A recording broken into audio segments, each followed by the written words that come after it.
Hey there, it's Wasted Potential 616 back again, and yeah, here's some more comic reviews. I'm not sure how many I'm going to do. I'm just going to start off with one, might do another one, or might just stick to the one I start with. Let's see.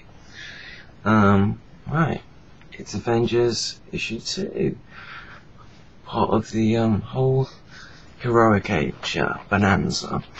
I enjoyed this issue. I thought it was quite good. I've read quite a few reviews and seen quite a few reviews which have been quite lackluster, lackluster response. And they're just saying sort of it's just average, it's not great in comparison to a lot of the new stuff Heroic Age. Considering this is pretty much the flagship title, it should be better. Those are fair comments, but I enjoyed it more, I feel. Now, first off, John Romita's artwork in this is so good. You know, splash pages, you know, the overall facial expressions, the page layout and structure, just brilliant. It's really good. And actually the colorist and the inker need a shout out as well. Klaus Jensen, the inker, and Dean White, the colorist. Basically the overall art package is just really good, really strong, and you know, there's some nice little treats in there. And if you're a connoisseur of comics just for the artwork and not too bothered by the story, you will not have a problem with this title, I don't think. But then again, I mean, to go back on myself, I know there are a few people out there that don't like John Romita Jr.'s particular style, but fair enough, you're entitled to your opinion, but I think you're mad. Anyway, now, it boils down to the writing, and whether you're a fan of Bendis or not, or that you're you can tolerate the bad aspects of Bendis' writing. My problem with this is, okay, I know it's only the second issue, but Bendis' pace issues, I feel. You know, there's some cool moments in here, and stuff does happen, but the overall pace of the story itself feels very slow, and I feel the flow of the comic is damaged. As with a lot of Bendis' work, there is a lot of talking. Now, luckily, they're not just sitting in a room talking. There is actually stuff going on, and what they do say is relevant to the story, and you know, it is written quite well. It's just the pace, you know. I feel that a lot of the conversations could have been cut short a bit, and it just feels just a little bit dragged out. But there are some little treats in there, fanboy treats, which you know, I feel kind of make up for it. You know, there's okay, we know the basic story. Okay, Kang has gone to the Avengers, said that your children in the future basically fuck it up. You need to go and sort it out. I'm not going to take you there yourselves. You need to do it yourself.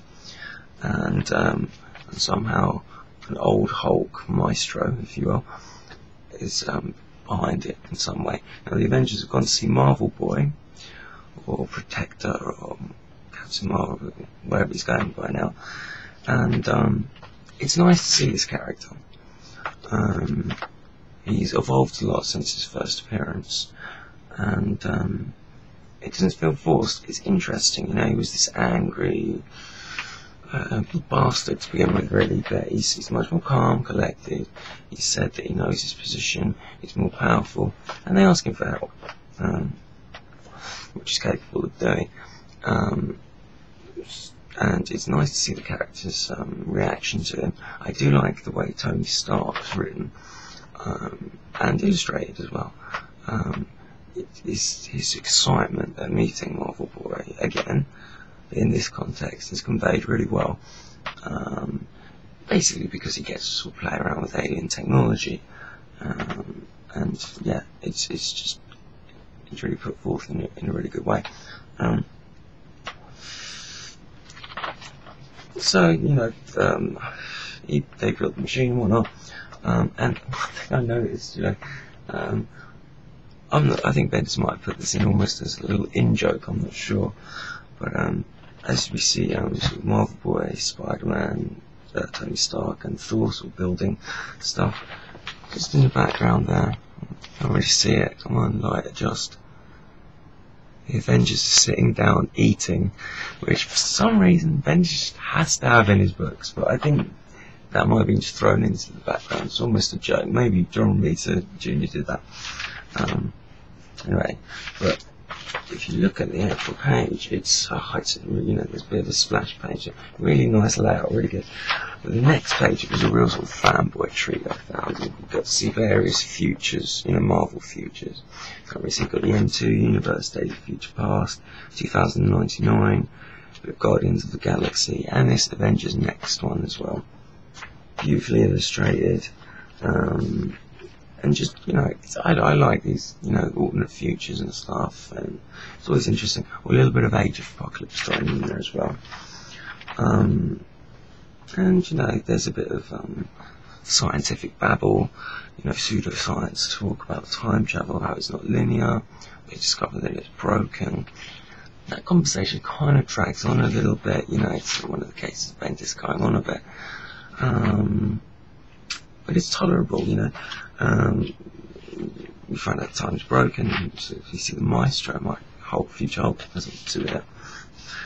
And there's more sort of babble and whatnot, and that does drag a bit. But then we have Wonder Man just smashing, there's a little bit of action, once again, really beautifully illustrated.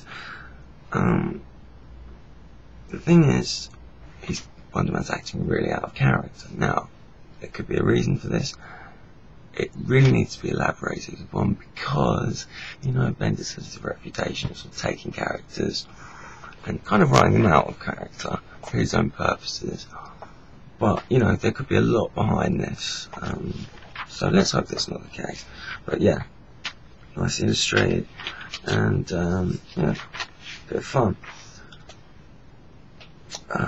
And they're going to have to rebuild the machine on that.